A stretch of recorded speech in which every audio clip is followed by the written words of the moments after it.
Assalamualaikum semua, bagaimana kabarnya? Semoga tetap baik-baik aja ya.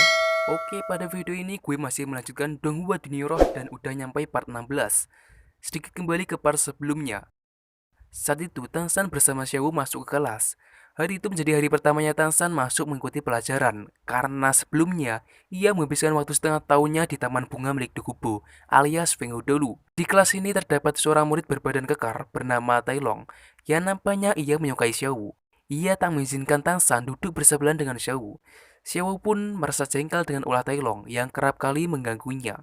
Xiao langsung menendang anak buah Tailong yang mencoba menjelaskan kalau Tailong ini merupakan murid terkuat akademi. Tailong memberikannya pilihan bertarung satu lawan satu atau pindah ke tempat lain. Tangsan menerima taruhan tersebut dan keduanya pun lantas bertarung di dalam kelas. Oscar dan Mang Jun dibuat tertawa melihat kebodohan Tailong yang berani-beraninya menantang Tangsan. Karena Tangsan ini bukanlah tandingannya, meskipun jika ia mempunyai level tinggi sekalipun. Tailong mempunyai tingkatan kekuatan jiwa level 37, yang juga sama dengan level Tangsan. Dia mengeluarkan Martial Soul-nya yang berupa orangutan tipe serangan. Tailong memasukkan serangan sembari meremehkan Martial Soul rumput biru Tangsan. Namun terlihat tak sedikit pun pukulan dari Tailong ini yang berhasil mengenai Tangsan. Dan malah sebaliknya, tak perlu waktu lama, Tangsan berhasil melumpuhkan Tailong dengan lilitan rumput birunya. Di saat yang sama, Guru Shao datang memasuki kelas. Beliau menyanyikan Tangsan yang baru 1 hari masuk sudah mengajar Tailong. Ia pun lantas melepaskan Tailong. Namun dengan sombongnya Tailong ini masih tak terima dengan kekalahannya tersebut dan kembali menantang Tangsan bertarung setelah jam pelajaran itu selesai. Dan benar, Tailong mengajaknya mencari tempat sepi di pinggiran hutan dan kembali menantangnya tanpa memakai kekuatan jiwa sama sekali. Jadi hanya menggunakan kemampuan eksternal. Sebab Tailong menyadari akan tetap kalah jika bertarung menggunakan Martial Soul-nya. Mengingat Tangsan ini bukanlah tandingannya karena Tangsan seorang ahli roh tipe pengendali yang sampai kapanpun lebih unggul dan tak sebanding dengan tipe serangan. Keduanya pun bertarung.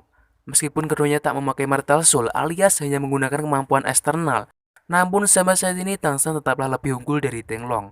Bahkan di saat Tangsan dalam kondisi terpojok pun, dia tetap tenang dan mampu melumpuhkan Tailong.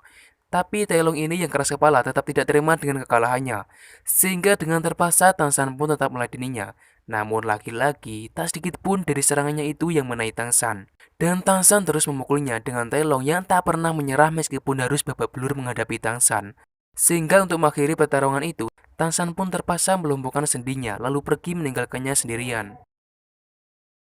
Xiao mengajaknya berjalan-jalan di kota dan membelikan makanan. Tak sengaja ia melihat sebuah bangunan megah dengan lambang palu di atapnya, yang menandakan jika itu merupakan tempat pelelangan.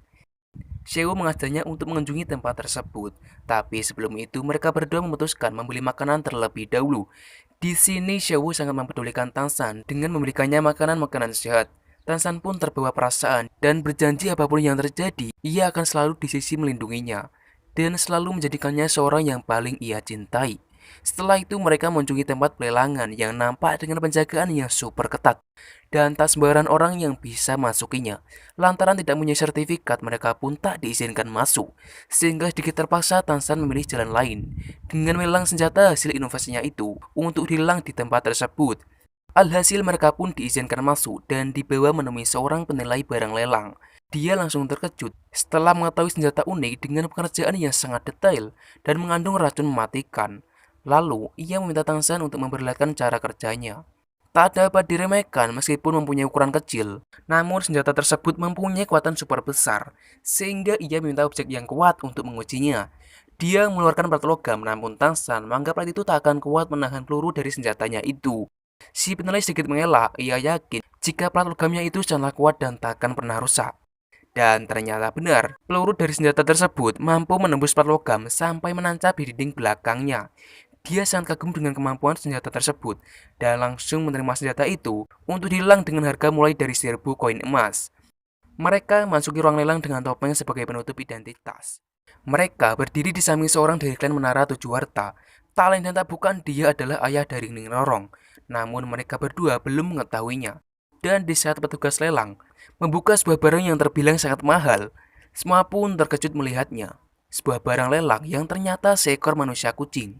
Mengetahui pelelang yang memperjualbelikan manusia, Xiao pun sangat dibuat geram dan akan meninggalkan tempat itu, tapi Tangsan mencegahnya karena ia percaya akan ada seorang baik hati yang menyelamatkannya. Dan benar, untuk menyelamatkan kucing itu, Patrakning atau ayah Ning Rorong langsung menawar dengan harga tertinggi yang melebihi harga lelang dari seorang berbaju merah yang tak lain ia adalah Pangeran Suyin. Semua orang pun terlihat ketakutan dan tak berani lagi melampauinya. Setelah mengetahui penawar tertinggi itu adalah seorang dari klan Tujuh Harta.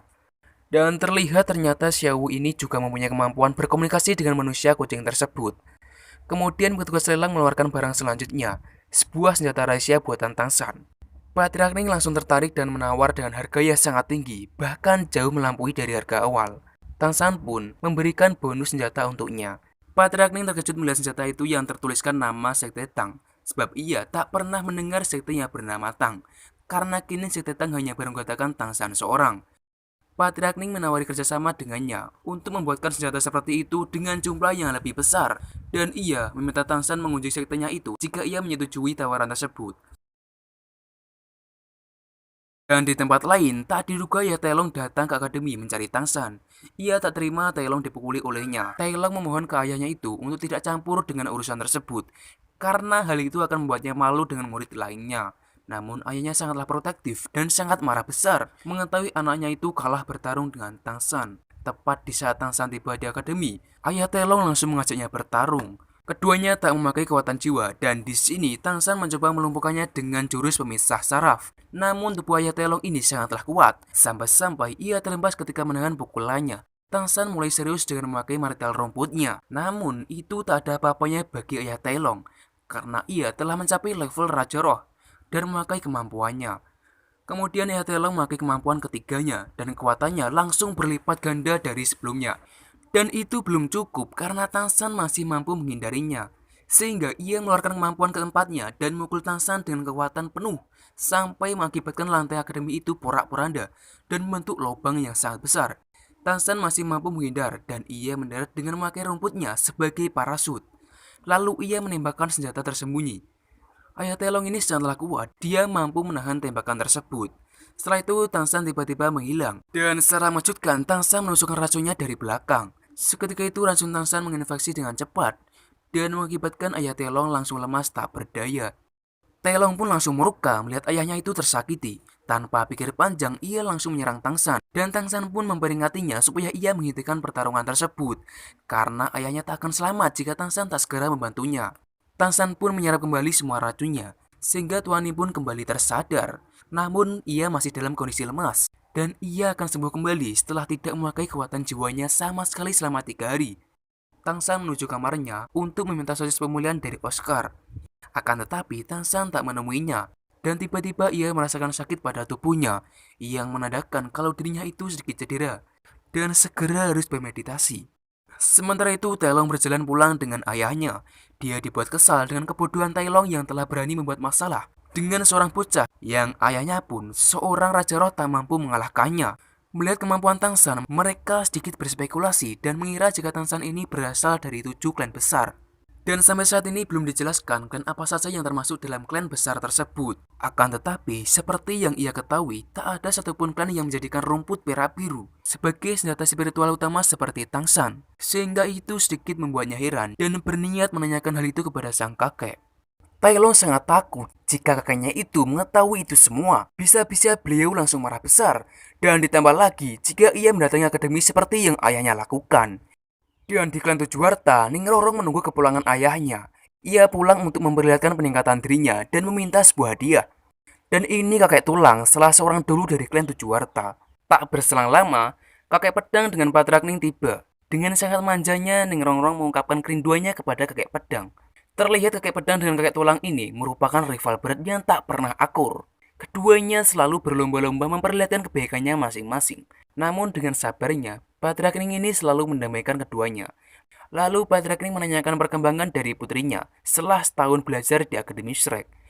Mereka bertiga sangat terkejut mengetahui kekuatan spiritual Ning Rorong yang meningkat sampai 37 atau bertambah 10 level dalam waktu 1 tahun. Dan Ning Rorong mengatakan kalau peningkatan itu berkat dari bunga tulip jeda pemberian Tang San. Lalu Ning Rorong memperlihatkan menara 7 harta miliknya. Mereka bertiga pun lagi-lagi dibuat terkejut melihat menara 7 lantai Ning Rorong yang meningkat jumlahnya menjadi menara 9 lantai, melampaui jumlah tingkatan pada umumnya. Yang mana menara 7 lantai ini merupakan senjata spiritual pendukung terkuat. Dan ia sedikit tidak percaya sekaligus bahagia melihat menara 9 lantai yang sebelumnya hanyalah legenda klan kini nyata di depan mata. Patrak Ning dibuat penasaran dengan siapa sebenarnya Tangsan yang memberikannya tanaman langka tersebut. Namun sebelum memberitahukannya, Ning Rorong pun meminta hadiah untuknya. Dia dibacakan dengan hadiah pemberian ayahnya yang ternyata buatan dari kakak Tangsan yang ia maksud. Dan itu menjadi jawaban atas rasa penasaran ayahnya, karena sebelumnya ia telah bertemu dengan Tangsan di tempat pelelangan. Sebagai teman dekatnya, Ning Rorong pun sangat lihai menggunakan senjata buatan Tangsan. Sehingga dia akan menunjukkan ke mereka cara menggunakannya. Ia meminta kakek pedang menjadi objek percobaan tersebut.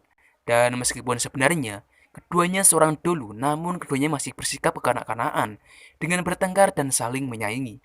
Di sini kakek pedang Les Fengzi bersedia menjadi objek senjata tersebut. Dengan sangat lincahnya, Ning Rorong menggunakan semua senjata tersebut secara bersamaan. Sampai Fengzi terlihat kewalahan menahannya. Ning Rorong terus mengeluarkan senjatanya dengan sangat cepat, sehingga membuat Fengzi harus menggunakan kekuatan jiwanya. Akan tetapi itu semua belum selesai.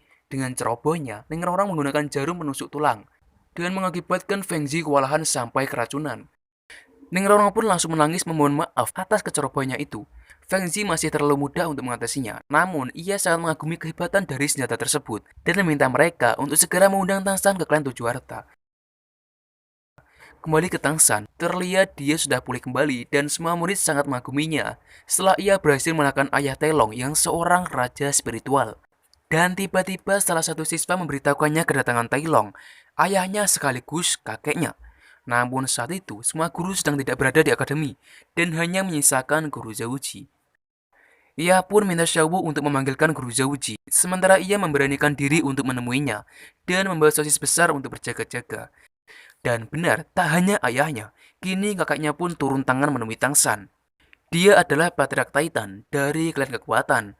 Kedatangannya tak lain karena tidak terima atas kekalahan putra dan cucunya itu. Namun ia tak ingin pertarungan semakin besar dan memutuskan untuk bertaruh. Dan terlihat kekuatan Patriark Titan ini sangatlah mengerikan. Ia mampu tanpa kerusakan sedikit pun menancapkan dupa ke tiang yang dibuat dari esensi dari besi.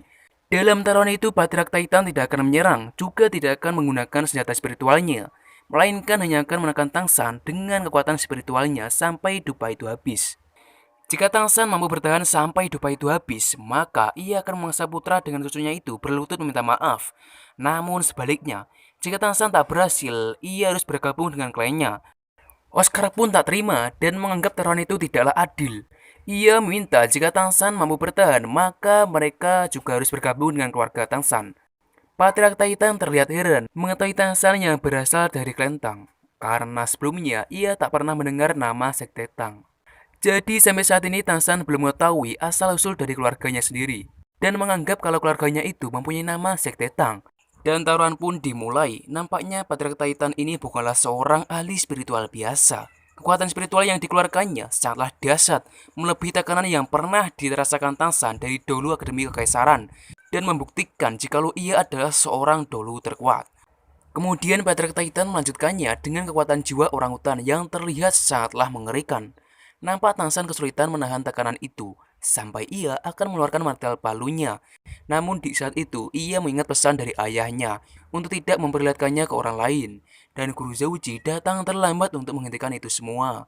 Ia sangat heran dengan lawan Tangsan yang seorang dahulu terkuat. Di mana guru Zauji ini sangat mengenali dulu Titan karena sebenarnya keduanya pernah bermusuhan akibat dari guru Zauji yang ingin melukai salah satu dari anggota klannya. Oscar pun sedikit membantu untuk mempercepat waktu, namun Tangsan sudah tidak tahan lagi dan terpaksa harus mengeluarkan martel palunya. Seketika itu juga langit mulai gelap yang diiringi dengan suara petir yang menyambar. Dan dulu Titan sangat-sangat dibuat terkejut melihat bayangan Tang Hao yang berdiri tepat di depannya. Dengan sedikit terlambat, Patriark Ning dan Dolu Tulang datang untuk membantu Tangsan. Karena rasa hormatnya ke Dolu Tulang, ia langsung menyambut kedatangannya dan meminta maaf atas itu semua. Dan Dulu Tulang pun sangat dibuat terkejut setelah kakek Titan memberitahukan Tangsan yang mengeluarkan palu hatian di tangannya. Dan tak perlu waktu lama, kekuatan Tangsan pun langsung pulih kembali dengan bantuan dari kekuatan spiritual pendukung dari Patriark Ning. Dan tiba-tiba kakek Titan langsung berlutut di hadapan Tangsan. Kakek Titan mengetahui Tangsan merupakan putra dari Tang Hao, yang mana ia sangat mengenali dan menghormati sosok Tang Hao. Dan oke, sampai sini saja untuk video kali ini. Dan terima kasih untuk kalian yang telah menonton. Jika ada kesalahan, kami mohon maaf dan sampai jumpa di video saya selanjutnya.